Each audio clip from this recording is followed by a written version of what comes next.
해법을 찾는 토론 이슈엔 직설 시작합니다. 제닛 옐런 미 재무장관이 한국을 취임 이후 처음으로 찾았습니다.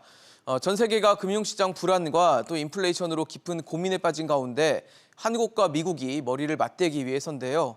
최근 한국과 미국은 동맹의 범위를 군사에서 경제 안보로 확대를 했죠.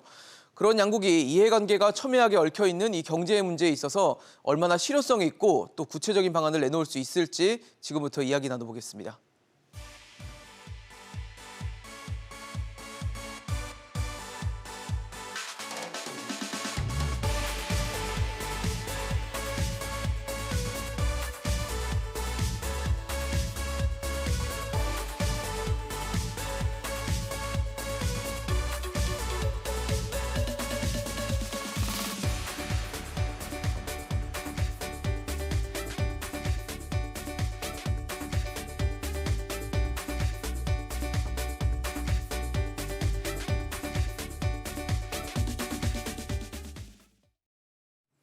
네, 오늘 함께해 주실 세 분 소개하겠습니다. 가톨릭대 경제학부 양준석 교수, 정철진 경제평론가, 이화여대 경제학과 석병훈 교수 나오셨습니다. 어서 오십시오. 안녕하세요. 네, 제닛 옐런 미 재무장관이 취임 이후 우리나라를 처음으로 방문했습니다. 방문하는 자리에서 여러 가지 논의가 이루어질 것으로 보이는데 최근 우리나라뿐만 아니라 미국을 비롯한 전 세계가 경제 문제로 고민이 큰 상황이죠. 이런 상황에서 제닛 옐런 재무장관이 우리나라를 찾는 상황에 대해서 좀 체크를 해보도록 하겠습니다. 양 교수님, 사실 제닛 옐런 저희가 많이 회자를 했던 이름이고 항상 거론되는 이름이긴 한데 좀 어떤 인물인지 설명을 해주시면 시청자 여러분들이 좀 이해가 쉬우실 것 같아요. 예, 원래는 상당히 우수한 경제학자로 이름이 났었거든요. 예, 예. 그렇게 해서 가장 유명한 이론은 노동시장의 효율성 임금. 저도 우리나라 노동시장을 학생들한테 설명할 때 여기서부터 시작합니다. 그다음에 케인지안 거시경제학에도 상당히 많이 들어갔었고요. 네. 그래서 클린턴 행정부에서 연준 위원으로 처음 임명됐었다가 그다음에 경제자문위원회 회장으로 네. 임명됐다가 그다음에 오바마 행정부 때 연준 부위원장으로 임명됐고 그다음에 위원장으로 승진이 됐었죠. 네. 그래서 트럼프 행정부 때 연임이 되느냐가 이제 그 문제가 관전 됐었는데, 포인트였는데. 예, 그런데 클린턴하고 오바마가 임명했다고 해가지고선 네, 네. 트럼프가 거부를 했었죠. 그래가지고선 일단은 그 이쪽 정부 쪽을 떠났다가 바이든 행정부 때 재무부 장관으로 임명됐고 재무부 장관으로 임명된 다음에는 가장 관심을 보였던 게 그 국제 최저 법인세 요 협정을 완료시키려고 상당히 많이 노력을 했었고 그다음에 연준 위원이라든지 아니면 재무부 장관이든지 일반적으로 좀 평판이 좋기는 했는데 그 정부 내에서 또 그 금융계에서 다만 조금 좀 문제가 있었다면은 다른 그 정부의 다른 관료들과 상당수의 경제학자들과 같이 인플레이션의 위험을 조금 과소평가했다. 그래가지고선 좀 지적은 받고 있습니다. 과소평가했다. 지금 이렇게까지 심각해질 줄은 예상을 못했다. 다도 아니했다라고 좀 볼 수 있는 부분이겠네요. 그런데 옐런 장관만 이 실수를 한 게 아니거든요. 그러니까요, 맞아요. 상당히 많은 경제학자들마저도 그런 실수를 했기 때문에요. 평론님, 사실 지금 이력만 봐도 제닛 옐런 장관 통화수장, 그다음에 재정수장 지금 다 했기 때문에 어떻게 보면 미국의 전체적인 컨트롤 타워를 다 쥐어봤던 사람, 그런 경험이 있는 사람으로 좀 평가를 할 만한 사람이겠네요. 그렇죠. 좀 이례적입니다. 네. 이게 왜 이례적이냐면 실은 중앙은행과 한 나라 행정부의 우리나라 따지면 수장까지. 기획재정부, 이 재무부는 서로 독립성이고요. 그러니까 우리나라로 따지면 하는 총재를 하고 그다음에 기획재정부 장관을 하는 네, 그런 경제부총리라는 거네요. 셈입니다. 이제 우리나라에서는 상상도 할 수 없었고 어떤 나라든 중앙은행 독립성 때문에 이렇게 양쪽을 둘 다 거치기는 쉽지가 않습니다. 그러네요. 아마도 미국이란 나라이기 때문에 미국은 골드만삭스라든가 JP 모건의 수장이 아예 행정부로 들어와서 또 일도 하고 그러지 않습니까? 네네네. 아마 그런 자유주의 시장 경제의 극한이기 때문에 미국이나 가능하다 이렇게 볼 수가 있겠고요. 우리나라는 이창용 한국은행 총재가 몇 년 있다가 행정부로 들어올 가능성은 이제 매우 낮습니다. 우리나라랑 좀 다른 그렇죠. 상황이네요. 근데 역설적으로 바로 그런 위치 때문에 오늘 우리가 주제로 이야기할 통화 수합의 논의가 되는 겁니다. 실은 통화 수합의 주체는 예. 미국의 중앙은행인 연준, 연방준비제도 이사회이기 때문에 사실 자넷 옐런은 재무부 장관이잖아요. 재무장관이죠. 예. 네. 이 사람하고 뭘 할 건 없단 말입니다. 그럼에도 불구하고 뭐 각종 언론에서 통화 수업 이야기가 나오는 게 예. 전직 연준 의장이었기 때문에 당연히 연준하고도 연준 생활을 엄청 오래 했죠. 그렇죠. 예. 아까 뭐 위원부터 시작해서 그 시작을 클린턴 했으니. 때 임명을 아마 해서 90년대 들어갔었을 겁니다. 예, 니까. 그러니까 네. 당연히 어떤 커뮤니케이션의 소통이 될 수 있지 않을까라는 그런 기대감이 기대를. 있는 것이다. 그것이 또 자넷 옐런 연준 의장의 현재 스테이터스와도 맞물려 있다. 이렇게 말씀드리고 싶습니다. 그러니까 환율이 워낙 불안하고 높게 치솟고 이러다 보니까 우리는 이제 뭔가 통화 수합이나 이런 대비책이 좀 필요한 거 아니냐. 근데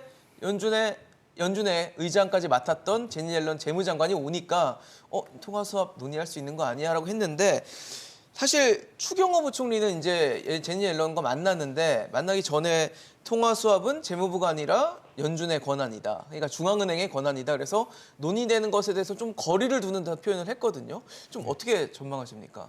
제가 봐도 통화 수합 같은 경우는 연준의 권한이고요. 그다음에 미국은 이제 전 세계 어느 나라보다도 연준의 독립성이 보장된 나라이기 때문에 통화 수합을 논의할 가능성은 없다고 봅니다. 없다고 보세요? 예. 그리고 저는 제 생각으로는 통화 수합 자체도 우리나라가 현재 필요하지 않다고 봅니다. 아, 필요하지도 않아요? 예, 필요하지도 않다고 보고요. 그 통화 수합이 필요하지 않는 걸로 저는 현재 이 세 가지 정도의 이유를 생각하고 있습니다. 네. 가장 먼저 중요한 이유는 현재 달러 강세가 원화에 대해서만 나타나는 현상이 아니고 전 세계적인 현상이라는 그렇죠. 데 있습니다.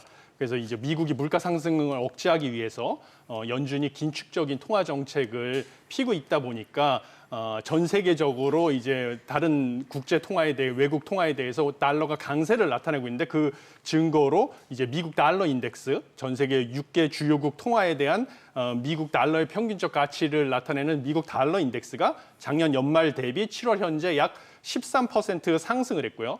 그 중에서 이제 그 6개 통화국 중에서 스웨덴을 제외한 나머지 5개국은 현재 미국과 상설 통화 스와프 협정을 체결하고 있습니다. 아, 상설이에요? 예, 이미.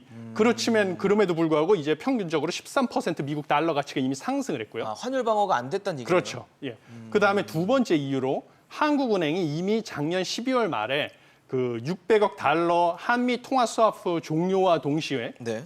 그거와 비슷한 기능을 가지고 있는 상설 피마 리포 퍼실리티의 어카운트를 개설했습니다. 그건 뭔지 좀 설명을 좀 예, 해주세요. 그것은 무엇이냐면 우리가 보유하고 있는 미 국채를 담보로 제공하고요. 네. 저리 0.25%인데요. 우리가 필요할 때 600억 달러 한도로 미국 달러를 빌려와서 쓸 수가 있는 것입니다. 아, 채권을 갖고 있는 미 예, 채권을 미 국채를 담보로 제공하고요. 네, 담보로 주고 달러를 받아 달러를 갖다 쓸 수 있는 거죠. 그거는 통화 스와프 종료가 되면서 같이 맺은 계약인 거죠. 그렇죠. 예, 600억 달러. 지금도 유효한 지금도 계약이죠. 유효한 거죠. 상설이기 때문에. 예. 그렇기 때문에 특히 미국 국채 같은 경우는 우리 외환 보유고의 이제 90%를 갖다가 이제 채권율을 가지고 있는데 그중에 상당수가 미국 국채거든요.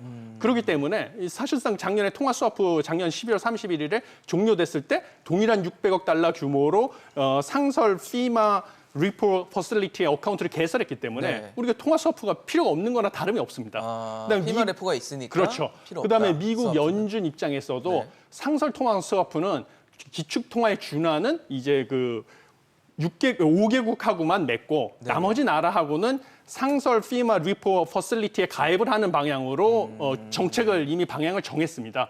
그러니까 이미 철진한 상설 통화 스와프를 미국에다가 요구하는 것도 이게 맞지 포인트를 않는다. 잘못 잡은 거로 보이고요. 그다음에 마지막 포인트는 미국이 이미 상설 통화 스와프를 체결하고 있는 5개국 중에 하나인 캐나다와 우리나라는 이미 상설 통화 스와프를 체결하고 있고요. 아, 그다음- 우리는 캐나다랑은 그렇죠. 상설이에요. 예. 그다음에 그 중에 하나인 스위스와도 106억 달러 규모의 통화 스와프를 2026년 3월까지 체결하고 있습니다. 그래서 어느 정도 우리가 미국과 상설 통화 스와프를 체결하지 않아도 저희는 이미 충분히 다른 대비책들이 안전 장치가 있다. 있다고 보고 있습니다. 양 교수님 어떠세요? 저도 그 피마 때문에 네. 우리가 지금 급하게 달러 뭐 수합을 할 필요는 없다고 생각하는데. 피마 레포가 있으니까요. 그런데 우리가 이렇게 강력하게 수합을 추진하는데 장점하고 단점이 있습니다. 네. 장점은 우리가 옛날에도 이런 생각을 많이 했었는데 미국이 일단 미국이 일단 수합을 해주면은 네. 미국이 우리나라에 뒷받침해줄 준비가 돼 있다. 그래가지고선 어떤 실질적인 경제적인 효과보다는 심리적인 효과를 누렸던 거예요. 뒤에 미국이 있다라는 미국이 든든한 느낌. 그래가지고서 이제 든든한 느낌도 있고 만약 또 그 한국에 문제가 있다면은 뭐 수합이나 지원을 더 해줄 거라는 그런 그 생각이 뒤에 숨어 있는 거죠. 그렇게 해서 요게 좀 그 이런 심리적인 효과가 좀 장점이 될 수가 있고 그래서 뭐 되면 되고 안 되면 안 되지만은 뭐 우리가 지금 빨리 필요한 것은 아니다. 저는 그런 생각을 가지고 있는데 예. 그런데 여기서도 조심할 게 하나는 있습니다. 우리가 너무 수합을 긴급하게 그냥 그 다급하게 그 구해야 된다고 생각한다면은 시장에서 의심을 받을 수가 있어요. 한국이 왜 저렇게 수합이 필요하냐? 지금 이렇게 피마도 있고 그 외환 보유액도 많이 있는데 한국이 왜 그렇게 그 수합을 필요하냐? 네. 그러면 오히려 한국을 좀 의심할 수가 있습니다. 특히 만약 저 다른 나라들에서 외환 위기가 하나 두 개 생긴다면은 그러면은 그런 그 의심이 아주 큰 역할을 할 수가 있거든요. 그러니까 우리가 뭐 수합을 체결해서 뭐 나쁠 건 없어요. 제 생각으로는 미국이 피마가 있기 때문에 우리한테 뭐 그렇게 쉽게 수합을 주진 않을 것 같지만은 할 수 있으면은 할 때 하면은 뭐 그렇게 나쁠 건 없겠지만은 그렇지만은 우리가 너무 적극적으로 그쪽을 추진한다면은 오히려 우리나라가 불안하다는 느낌을 줄까봐 좀 걱정되는 왜 점이 저렇게까지 있습니다. 적극적으로 나설까? 예, 지금 우리나라가 외환 상황이 왜- 심상치 않구나라는 생각을 그런 하게 생각을 된다는 가질 거죠. 수가 있는 거죠. 평모님은 어떻게 보세요? 이거 참 논쟁거리긴 하거든요.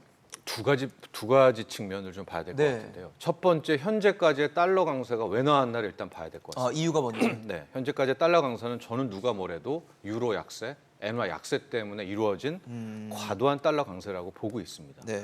그러니까 이런 차원이기 때문에 실질적으로 상설 투합을 맺고 있는 엔화, 뭐 유로화가 유로, 실은 엔화. 더 빠졌거든요. 그러니까요. 실은 그것 때문에 역설적으로 달러 강세가 나왔기 때문이기도 합니다. 그러니까 요 측면만 바라보면 실질적으로 최근에 우리도 한 방어하느라고 외환 보유고가 뭐 한 달에 뭐 조원씩 사라지고 네. 뭐 이런 것들도 맞아요. 있지만 잘 근원적으로 보면 이것은 엔화와 유로화가 힘을 내면 다시 달러는 약해질 것이고 원화도 힘을 낼 것이다라는 이제 생각을 할 수가 있을 텐데 네네.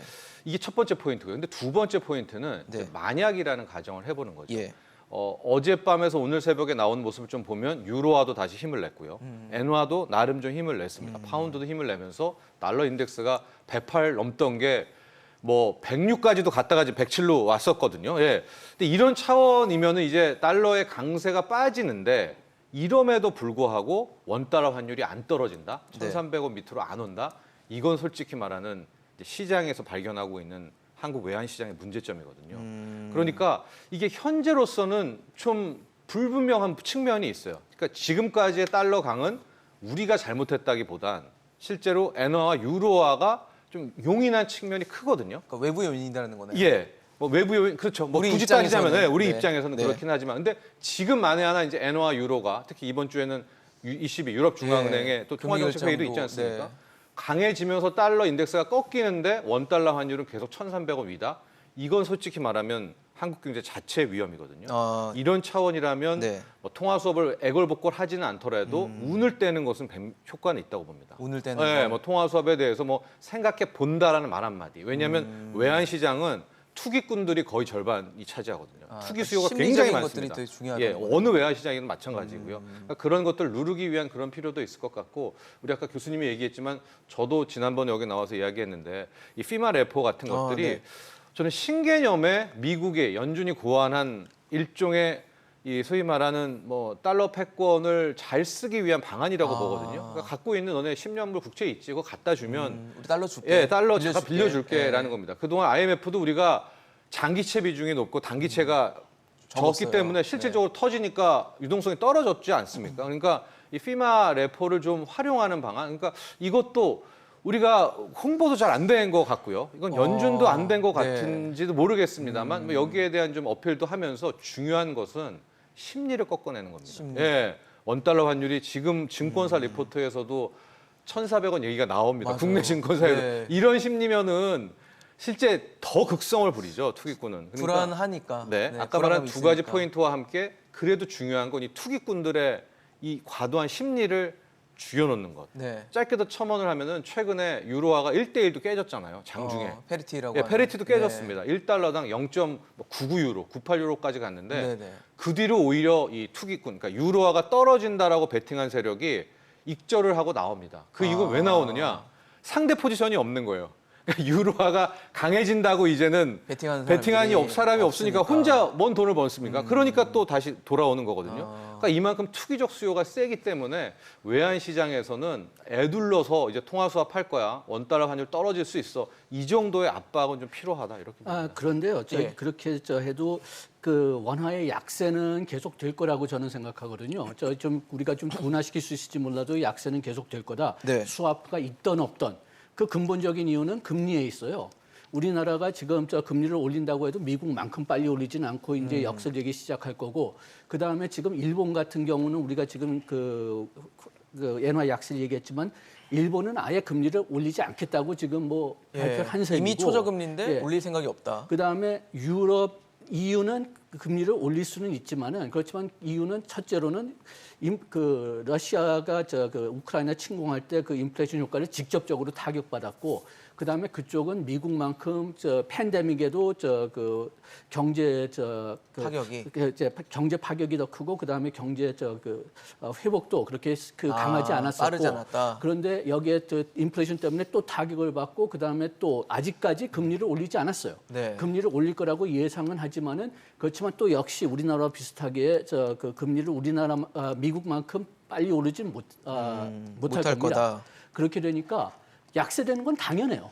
다만 얼만큼 약세되느냐는 지금 말씀하셨던 그 투기꾼에 달려 있을 수가 있죠. 지금 저희가 화면에 한미 기준금리 보여드리고 있어요. 아마 이 그래프 최근에 많이 보셨을 겁니다. 기준금리가 워낙 많이 오르고 뭐 어떻게 되는지 막 정신이 없으니까 이걸 좀 저희가 화면을 좀 보여드리고 있는데, 사실 우리도 상단이 같았어요. 1.75로. 근데 최근에 한국은행이 처음으로 빅스텝을 단행하면서 50bp를 올리면서 이제 금리가 우리가 더 앞서가긴 했는데, 문제는 이제 바로 또 연준의 금리 결정이 곧 있을 거란 말이에요. 근데 여기서 지금 75bp 혹은 100bp 막 이런 얘기가 나오니까 역전은 사실 기정사실화된 거다. 그리고 그 이후에 격차가 더 벌어질 수도 있다. 우리가 연준만큼 빠르게 혹은 큰 폭으로 금리를 올리지 못할 거다. 이런 얘기가 나오니까 금리 역전이 예상되고 폭이 더 커진다면 그럼 환율은 약세를 보일 수밖에 없다는 얘기 해주시는 거거든요. 그럼 어떻게 되죠? 예. 이거는 사실 기정사실이라는 표현 써도 되는지 모르겠지만 거의 뭐 예견이 좀 되는 상황이잖아요. 금리 격차는. 그렇죠. 예, 그래서 중요한 질문 해주셨는데요. 네. 그리고 두 교수님하고 이제 평론가님도 정철진 같은 얘기를 평론가님께서도 이제 중요한 지적을 해주셨는데요. 네. 제가 몇 가지 포인트를 말씀을 드리겠습니다. 예. 일단은 금리 격차에 대해서는 제가 지난번 출연 때도 말씀을 드렸는데요. 과연 이제 두 나라가 금리를 연말에 어디까지 올릴지에 대해서 생각을 해봐야 됩니다. 근데 제가 이제 물가를 잡기 위해서는 지난번에도 각 나라의 그 중립금리 수준을 우리가 이제 어떻게 알아야 되느냐를 알아봐야 되는데, 지금 시장에서 예측하는 한국의 중립금리, 그 재화 시장에서 수요와 공급이 일치되는 수준의 중립금리는 2.25%에서 2.5%입니다. 중립금리가요? 예, 중립금리가요. 중립금리라는 거는 예. 성장률이나 물가를 자극하지 않는 선에서의 금리인 거죠? 예. 그런데 이제 쉽게 말씀을 드리면 재화 시장에서 수요와 공급이 일치되는 수준, 장기적으로 일치되는 수준의 금리를 말하고요. 네네. 그래서 이거보다 이제 기준금리가 높아지게 되는 경우에는 재화 시장에서 이제 공급이 수요를 초과하게 되기 때문에 공급이 더 많으니까 재화 시장에서 가격이 하락하는 떨어지는. 효과. 그래서 이제 장기적으로 물가가 하락시키는 효과를 보게 되어 있습니다. 그래서 한국의 경우에는 이제 2.5% 정도니까 연말까지 한국은행에서 물가를 잡기 위해서는 이론적으로 봤을 때 2.5% 이상인 2.75나 3%까지 기준금리를 상승시킬 것으로 보고요. 네. 미국 같은 경우는 지금 민간에서는 중립금리가 약 3%. 그다음에 페드에서는 이제 넓게 봐서 2%에서 3%로 보기 때문에 미국은 3% 이상까지 끌고 갈 것으로 보입니다. 그래서 예측하기로는 이제 3.25에서 3.5%까지 기준금리가 갈 것으로 보입니다. 네. 그러면 현재보다 한국과 미국 간의 금리 격차가 더 커지는 거죠. 최소한 상단 기준으로 미국의 기준금리 상단으로 보실 때 0.5%로 커지게 되기 네네. 때문에 지금 한국과 미국의 환율은 경제학적으로 봤을 때 환율은 단기에는 두 나라 간의 금리 차이에 의해서 결정이 되고요. 장기에는 두 나라 간의 그 실질 국민 소득과 같은 펀더멘탈에 의해서 결정이 됩니다. 그래서 단기적으로는 이 금리 차가 변함에 따라서 환율이 상승하는 것은 피할 수가 없는데요. 장기적으로 봤을 때는 한국의 펀더멘탈이 튼튼하기 때문에 뭐 이렇게 환율이 폭등을 한다든지 이러지는 않을 것으로 봅니다. 그래서 제가 보기에는 이제 한국은행이 금리를 갖다가 미국과 격차가 크지 않게 기준금리를 인상하면 환율이 인상하는 것은 이제 피할 수는 없지만 폭등을 하지는 않을 것이고요. 펀더멘털이 아직 튼튼하기 때문에. 그리고 이제 정철진 소장님께서 지적하신 것처럼 그 심리적인 요인을 안정화시키기 위해서는 그 미국에서 이미 페드에서 방침을 정했는데 그 5개국을 제외하고는 상설 통화 스와프를 하지 않고 대신 리포 그래서 상설 피마 리포를 갖다가 이제 추진하기로 방침을 정했으니까 그 심리적인 안정 요인을 우리가 달성하고 싶으면 그 피마 리포 한도를 갖다가 600억 달러에서 더 끌어올리는 방향으로 그거를 오히려 협상을 하는 것이 더 합리적인 방안이 아닐까 하는 생각을 하고 있습니다. 그러면 한시적으로 통화 수합을 하는 것도 부정적이라고 보십니까? 예, 저는 어차피 피마 레포라는 게 있으니까. 예, 피마 레포는 상설로 그게 있으니까. 그리고 우리는 충분한 양의 미국 국채를 보유하고 있으니까요. 그거를 담보로 제공하고 달러를 우리가 필요한 시점에 저리로 갖다가 쓰면 통화 스와프랑 동일한 효과를 내고 있으니까. 평론가님, 아까 심리에 대해서 굉장히 좀 이제 지적을 해주셨는데 지금 추경호 부총리도 통화 스와프는 연준의 권한이다라고 일정의 선을 그었고 이창용 총재도 논의는 좀 안 될 거다라는 식으로 얘기를 하니까 심리를 좀 뭔가 좀 잡아주려면 뭐 논의까지는 아니더라도 어느 정도의 언급이 좀 나오는 거는 좀 필요한 거 아닙니까? 그래서 아마 지난번 한미 정상회담 때 나왔었던 것이 이제 외화 건전성을 위한 뭐 정상화를 위해서 양국이 협의를 하기로 했다. 맞아요. 그런데 추경호 경제부총리나 또 이창용 총재는 할 수 있는 발언은 거기가 끝이라고 봅니다. 그 정도 왜냐하면 선까지. 그러나 오히려 이제 윤석열 대통령은 훨씬 더 정치적인 코멘트를 할 수가 있기 때문에 이 두 분은 솔직히 할 만큼 말을 한 것 같아요. 경제수장은 하는 데까지는 했고 대통령이 어떤 또 얘기가 나오느냐가 중요한 그렇습니다. 거예요. 예, 대통령은 현재 우리나라는 이제 어쨌든 그 권한 위에서의 어쨌든 메시지를 담은 코멘트를 할 수 있기 때문에 이제 윤석열 대통령과의 독대도 있다라고 하니까 이후에 이제 윤석열 대통령의 발언에 초점을 맞추는 것이 이번 짜내려는 방안에서의 그 통화 수합과 관련된 모든 거에 대한 진위를 밝힐 수 있는 이제 그런 사안이라고 봅니다. 아, 어떠세요, 교수님? 결국은 대통령에서 선에서 어떤 발언이 나올 수는 있다고 보십니까? 나올 수는 있는데 저는 개인적으로는 좀 나오지 않았으면 좋겠습니다. 안 나왔으면 좋겠다. 그 이유가 뭐냐 하면은 그 윤석열 대통령이 지금 경제에 대해서는 아직도 배우고 있으신 분이란 말이에요. 아, 그렇죠. 원래 검찰총장까지 했던 그래가지고서 인물이니까. 지금 나오는 언급 보면은 뭐 어떤 때는 도움되는 말을 하시지만은 어떤 때는 또 그냥 조금 좀 문제가 있는 말들을 하시니까 논란이 될 수 있는 얘기들. 그런데 그 국제 금융 시장이 상당히 지금같이 좀 불안한 시대에는 말을 한번 잘못하면은 그러면은 요게 그 요동이 상당히 클 수가 있습니다. 환율, 특히 환율 같은 데서는 요동이 굉장히 클 수가 있어요. 나중에 좀 잡힐 수 있을지 몰라도 일시적으로는 굉장히 요동이 클 수 있기 때문에 좀 죄송하지만은 좀 조금 좀 그 정부 안의 전문가들한테 좀 맡겨주셨으면 좀 어떨까 좀 그런 생각이 드네요. 전문가는 뭐 추경호 경제부총리나 아니면 이창용 총재나 이렇게 되겠네요. 지금 왕윤종 지금 경제보안 비서하시는 분도 그 외환위기 때 상당히 많은 역할을 하셨던 분이거든요. 그러니까 그분한테 또 맡길 수가 있고요. 스페셜리스트한테 맡겨라라는 말씀이시네요. 그런 발언에 대해서 좀 조심하는 것도 필요하다는 얘기까지 해주셨는데 사실 최근에 뭐 미국 미시간대 집계에 따르면 미국의 기대 인플레이션이 좀 전달보다 좀 낮아졌다. 그래서 조금 호재라고 봐야 되는지에 대해서도 좀 궁금하고 그러면서 이제 물가가 낮아질 수 있다는 거는 그만큼 금리도 세게 드라이브를 걸지 않아도 된다는 얘기가 될 수 있을 것 같아서 그러면 이제 원달러 환율이 말씀하신 대로 폭등하진 않더라도 과연 그러면 지금 선으로 계속 좀 길게 이어진다고 봐야 되는 건지 그것도 좀 예측을 해주시면 좋을 것 같습니다. 어떻게 보세요? 예, 좋은 지적 해주셨습니다. 네. 그래서 이제 가장 중요한 거는 이제 기대 인플레이션을 통제하는 것인데요. 그러니까요. 최근에 그 발표한 바에 따르면 이제 기대 인플레이션이 하락하는 조짐을 보이기 시작했고요. 그다음에 또 좋은 소식은 그 최근에 발표한 그 에너지와 식료품 가격을 제외한 근원 소비자 물가지수 미국 그다음에 근원 생산자 물가지수 두 지표 모두 그러니까 변동성을 뺀 거로 봐야 되는 거죠. 그렇죠. 예, 변동성을 빼서 추세를 볼 수 있는. 장기 추세를 볼 수 있는 그 두 지표가 그 3월을 정점으로 3월에 이제 근원 생산자 물가 지수는 9.6% 전년 동월 대비 상승한 후 6월에 8.2%로 상승폭이 3월 이후 계속 줄어왔습니다. 그다음에 근원 소비자 물가지수 역시 3월에 전년 동월 대비 6.5% 상승한 이후로 6월 달에는 5.9%로 계속 상승폭이 줄어왔습니다. 이걸 봤을 때는 추세적으로는 미국의 물가지수의 상승 추세가 줄어들고 있다. 줄어들고 있다는 게 인플레이션이 잡히는 조짐을 보이고 있다는 것이거든요.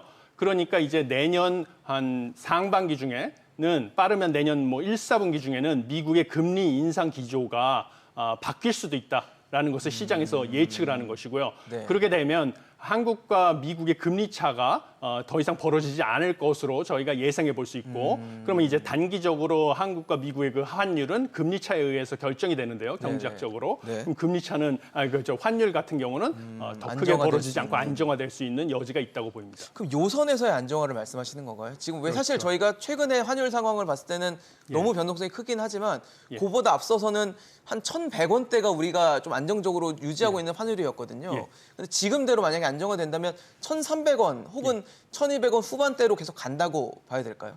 그렇죠. 물가가 이제 당분간 미국의 물가가 안정화되는 조짐을 보인다고 할지라도 예.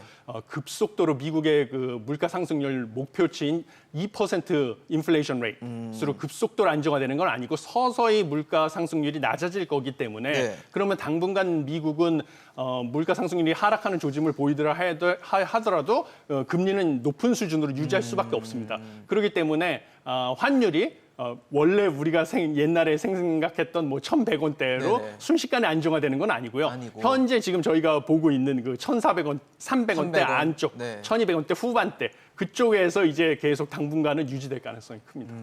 평론가님은 어떻게 보세요? 환율? 참 어려운 질문일 예. 수 있습니다. 근데 저는 이제 좀 다른 측면에서 좀 얘기를 말씀을 예. 드리면 예. 이제 이런 생각을 합니다. 앞으로 이제 생각할 수 있는 시나리오, 중립금리는 그 누구도 모르지만 네. 과거의 역사상 보면 그래도 적정금리라는 것을 가장 반영하는 것이 저는 이제 미 국채 10년물 금리라고 보고 있거든요. 그게 지금 2.9, 3.0에서 움직인다고 한다면 결과적으로 타겟은 2.9, 3.0이다.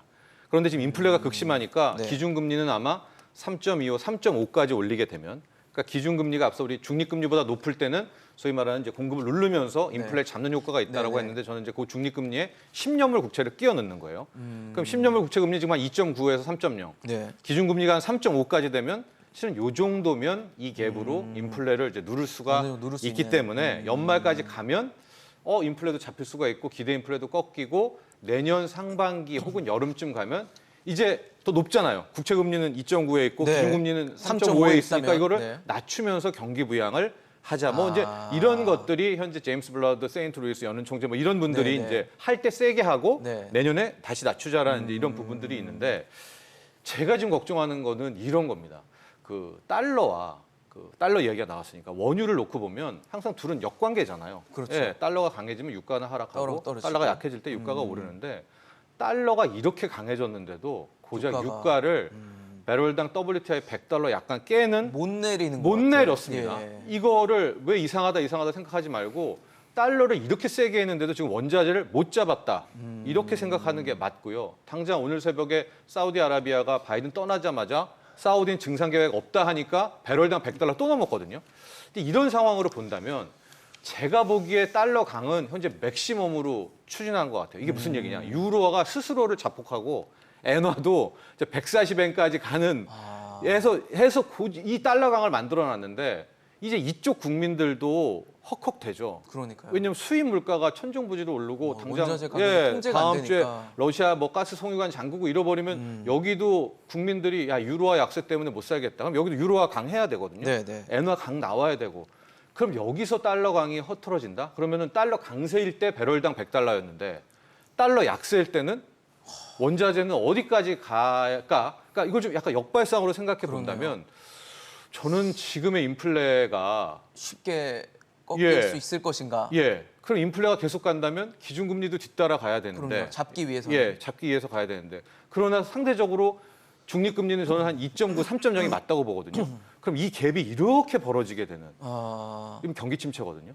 이런 상황이 분명히 나올 수도 있기 때문에 일대 현재로서의 단기 신호는 좋으나 우리가 인플레를 꺾었다라든가 네. 아직은 속단하기가 어렵습니다. 이 정도 붙잡아 놓은 게 달러 강세 때문이다라고 생각하는 것이 맞지 않는가 이렇게 생각을 해서 근데 역설적인 아이러니는 달러 강이 꺾이면 원달러 환율이 이제 떨어지겠죠. 예. 그러니까 이런 또 하나의 이 그러니까 연쇄 효과를 우리가 또 걱정을 해야 되는. 예, 또 나오게 돼 버립니다. 예. 원유가 사실 잘 안 잡히는 상황이고 바이든 대통령이 사우디까지 갔는데도 사실 빈손으로 왔어요. 물론 자신감을 갖고 왔는데 나중에 뚜껑 열어보니까 뭐가 없더라고요. 예, 지금 인플레이션의 가장 근원적인 요인은 석유 가격인데 지금 뭐 여기서 그냥 여러 이야기가 나오고 있지만은 근본적으로 지금 석유 가격의 예측은 불가능하다고 봅니다.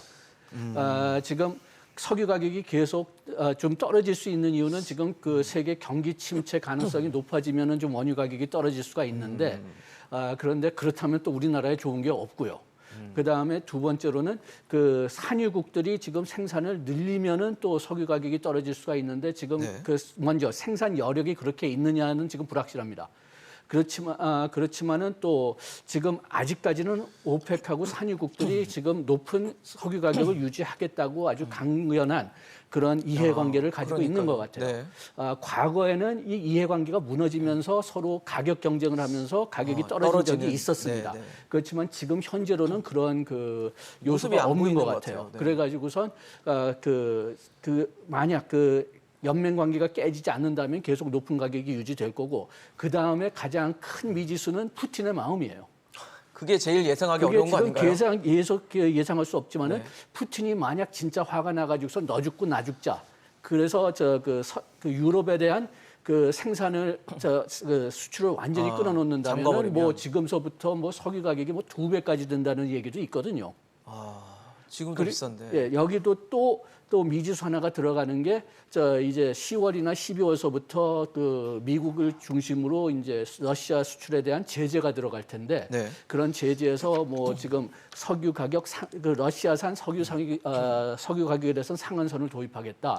네. 또 그 러시아 그 석유를 운반할 때 보험료를 아주 높이 매기겠다든지 아니면 아예 그 보험을 받지 못하게 하겠다 하는데 그런 후자 같은 경우에는 러시아의 그 공급이 많이 줄어들면서 그러면서 석유 가격이 더 오를 수가 있다는 거죠.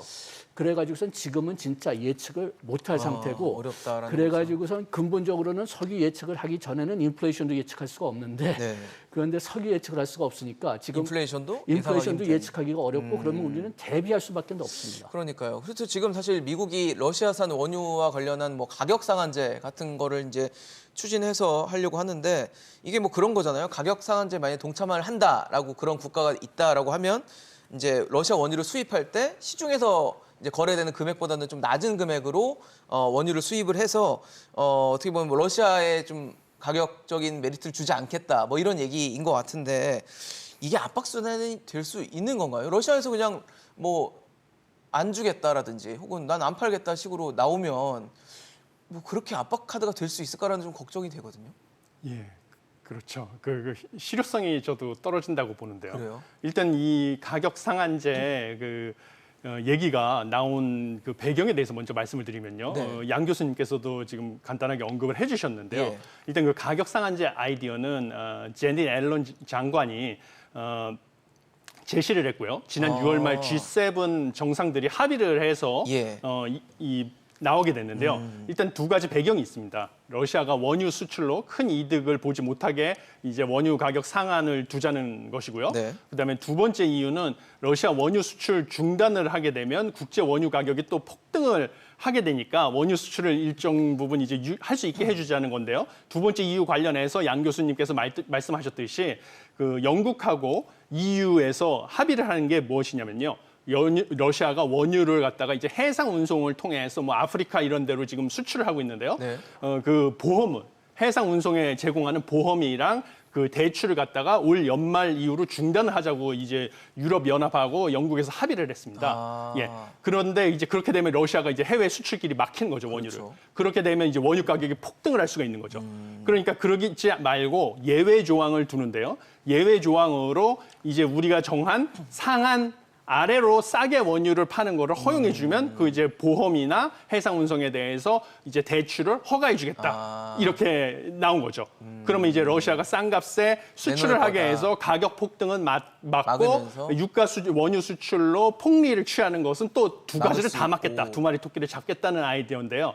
이게 실효성이 떨어지는 이유가 일단은 러시아의 그 원유 가격의 상한을 지나치게 낮게 잡아서 러시아 원유 생산 원가보다도 낮아지면 러시아 입장에서는 생산할 이유가 없죠. 그렇죠. 그러면 이제 유가가 폭등하니까 이거는 문제가 되고요. 그렇죠. 그럼 상한을 갖다가 이제 좀 생산 원가보다 높게 잡아서 러시아가 생산을 할 수는 있게 만드는데 국제 유가 시장 가격이 뭐 배럴당 100불보다 뭐 지나치게 낮게 잡아서 뭐 40불이다.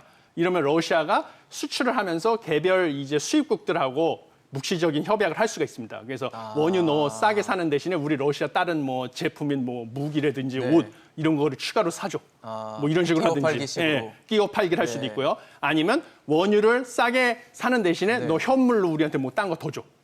뭐 이런 식으로 현물 개별적으로 보상을 접촉해서 할수 있다. 개별적으로 암묵적인 거를 할 수가 있는데 이런 거를 제재할 실효적인 방안이 없는 것이죠.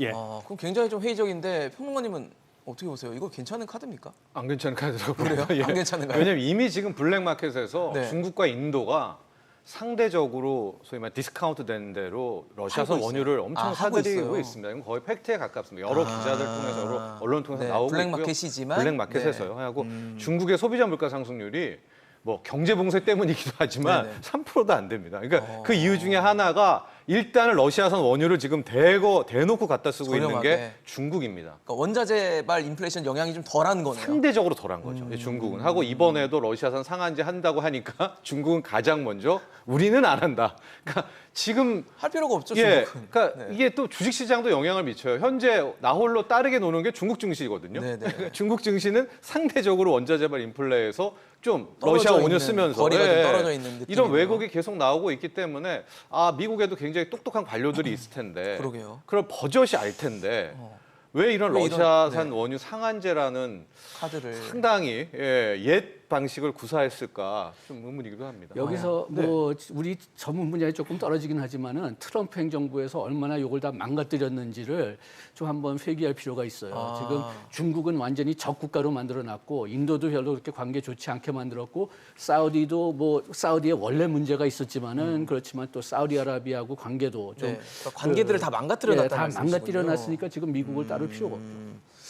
지금 사실 뭐 이렇게 원유와 관련된 논의도 할 건데 사실 또 이번에 제니 옐런 장관의 방한 일정에는 또 눈에 띄는 게 LG화학을 간다는 거예요. LG화학에 방문을 해서 R&D 시설도 보고 반도체, 전기차, 배터리 부문도 같이 좀 본다는 건데 모르겠습니다. 사실 바이든 대통령이 오자마자 삼성 반도체 공장을 갔기 때문에 좀 오버랩되는 지점이 생기면서 반도체, 배터리 이게 이제 중요한 우리의 또 카드가 되는 것인가에도 궁금하거든요. 어떻게 보십니까? 예, 맞습니다. 저도 동의를 하고요. 예. 근데 미국 같은 경우는 이제 전기 수소 자동차, 그다음에 그 같은 친환경 미래차하고요. 그다음에 자율주행, 인공지능 등 신산업 육성을 통한 지속적인 성장을 추진하고 있습니다. 네. 그다음에 이를 위해서 핵심 부품인 반도체 안정적 공급을 위해서 반도체 동맹 지금 추진하고 있고요. 그러니까요. 그다음에 전기차 산업 육성을 위해서 가장 중요한 게 또 배터리죠. 배터리 안정적인 공급망 구축하는 것도 또 역시 미국의 입장에서는 상당히 필요합니다.